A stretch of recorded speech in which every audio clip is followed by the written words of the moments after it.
Hola, ¿qué tal? ¿Cómo están? Muy buenos días. Vamos a iniciar el devocional del día de hoy que se encuentra en el libro de Corintios, capítulo 11, versículo 17 al 26, y la palabra lleva por título El sentido de la cena. Al escribirles lo que sigue, no puedo felicitarlos, pues parece que sus reuniones les hacen daño en vez de hacerles bien. En primer lugar, se me ha dicho que cuando la comunidad se reúne hay divisiones entre ustedes y en parte creo que esto es verdad. No cabe duda de que ustedes tienen que dividirse en partidos para que se conozca el valor de cada uno. El resultado de esas divisiones es que la cena que ustedes toman en sus reuniones ya no es realmente la cena del Señor, porque a la hora de comer cada uno se adelanta a tomar su propia cena y mientras unos se quedan con hambre, otros se emborrachan. ¿No tienen ustedes casas donde comer y beber? ¿Por qué menosprecian la iglesia de Dios y ponen en vergüenza a los que no tienen nada? ¿Qué les voy a decir? ¿Que los felicito? No en cuanto a esto, porque yo recibí esta tradición dejada por el Señor y que yo a mi vez les transmití, ¿sí?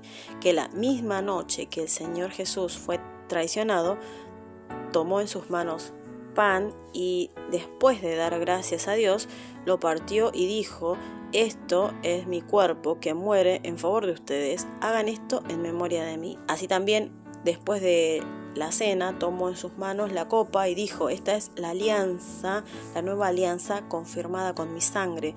Cada vez que beban, háganlo en memoria de mí.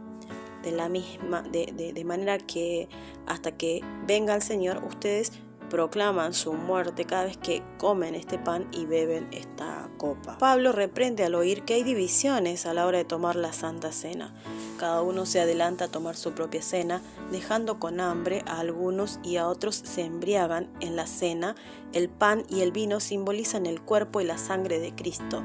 Todas las veces que comamos y bebamos de ella, la muerte del Señor anunciamos hasta que Él venga. División en los creyentes. Podemos diferenciar a los que viven conforme a la palabra de Dios de lo que no lo hacen ante una división en la iglesia. Podemos diferenciar a los que viven conforme a la palabra de Dios de los que lo hacen en una división en la iglesia. La causa de la división en Corinto fue la cena del Señor. En la época de Pablo, la Santa Cena, el ritual, era acompañado por la cena, la comida, una comida, y todos traían alimentos para compartir. Los ricos que llegaban temprano comían antes y mucho, pero los pobres que venían del trabajo les faltaba la comida. Los adinerados comían y bebían hasta emborracharse, sin considerar a los más necesitados, y habían transformado la cena del Señor en su propia cena. Pablo reprende tal acto y lo interpreta como desprecio a la iglesia de Dios. Cualquier comida que separa a los ricos de los pobres no es la cena del Señor. ¿Cómo participaban los santos de Corinto de la cena del Señor? ¿Por quién debo velar de mi comunidad para que no se sienta marginado en las reuniones comunitarias? El origen de la cena. La Santa Cena es una ordenanza instituida por Jesús en la noche en que fue entregado. Jesús cenó por última vez con sus discípulos, siendo este el origen de la Santa Cena. Pablo debió haber oído de los discípulos, quienes a su vez habían aprendido de Jesús, que en la noche anterior a la Pascua Jesús y los discípulos comieron la cena pascual, recordando con gratitud la salvación concedida por Dios a Israel y haciendo por el futuro éxodo escatológico, o sea, la perfección de la salvación. La Santa Cena es una práctica que conmemora a Jesús, quien ha perfeccionado la Pascua, y es un medio utilizado por Dios para derramar su gracia. No dejemos de participar en ella hasta que el Señor vuelva por nosotros, anunciando su muerte alrededor del mundo. ¿Cuál es el origen de la Santa Cena y cuál es su significado? ¿A quién puedo transmitir el sentido de la cena y la muerte del Señor?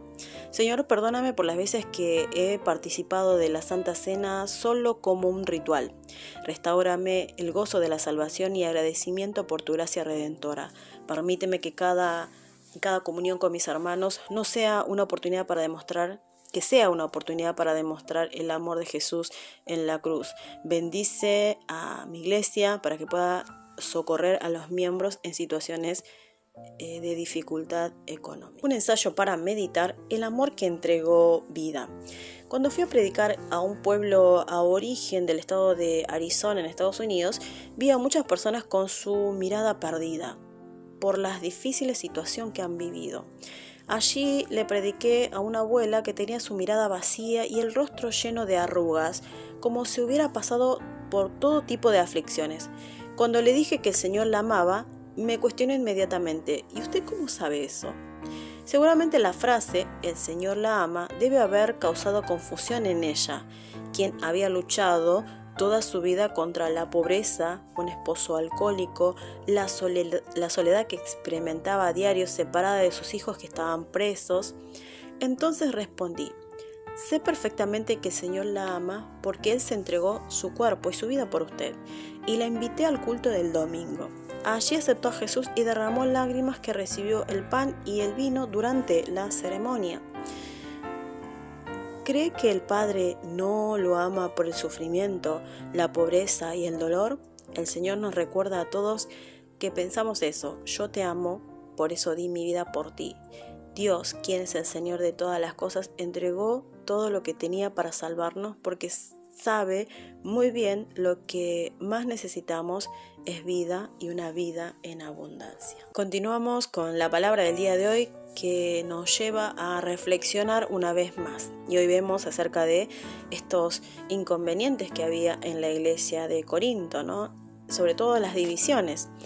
Y una de las razones de esta división era que estaban haciendo mal las cosas, ¿no? Estaban tomando este evento tan importante como es la Cena del Señor, donde recordamos la muerte de Cristo y recordamos anhelando su segunda venida. Esto que es tan importante pasaba, se desenfocó, ¿no? Y pasaba a un segundo plano y traía confusión. ¿Por qué? Porque se reunían, sí, pero se reunían y hacían mucho problema, ¿no? Esta división entre los ricos y los pobres, y el hecho ya de desenfocar, ¿no?, cuál era el objetivo de la Santa Cena, trajo muchos problemas. Y aquí Pablo va a decir: esto no tiene que ser así. Esto no tiene que ser, tenemos que hacer bien las cosas. La Santa Cena es una ordenanza, ¿sí?, que fue instituido por Jesús diciéndoles: hagan esto en memoria de mí, ¿no?, que he entregado mi cuerpo, mi sangre por ustedes, y anhelando la segunda venida de Cristo. Sabemos que en la comunidad de fe siempre hay conflicto, ¿verdad?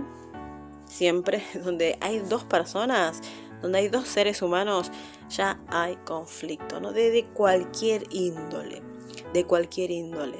Pero tenemos que aprender a vivir en comunidad, en comunión, ¿no? En unión, una común unión, ¿sí? Y el día de hoy, ¿sí?, pensemos y meditemos qué cosas nos están dividiendo, porque tal vez en nuestra comunidad no es la Santa Cena en particular, sino pueden ser otros motivos, ¿no? Otros motivos que a veces están causando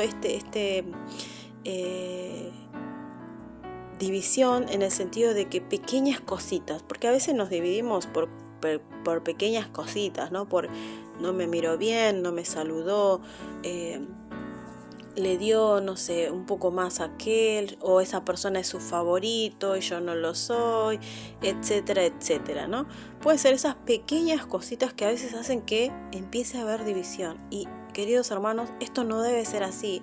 Cuando hay en nuestro corazón cosas que uno dice: uy, me parece que estuve mal, lo reconozco delante de Dios, intento cambiar y busco la paz. Siempre buscamos la paz, buscamos la armonía, buscamos la manera de solucionar cualquier conflicto. Porque diferencias podemos tener todos, ¿verdad? Todos tenemos diferencias siempre.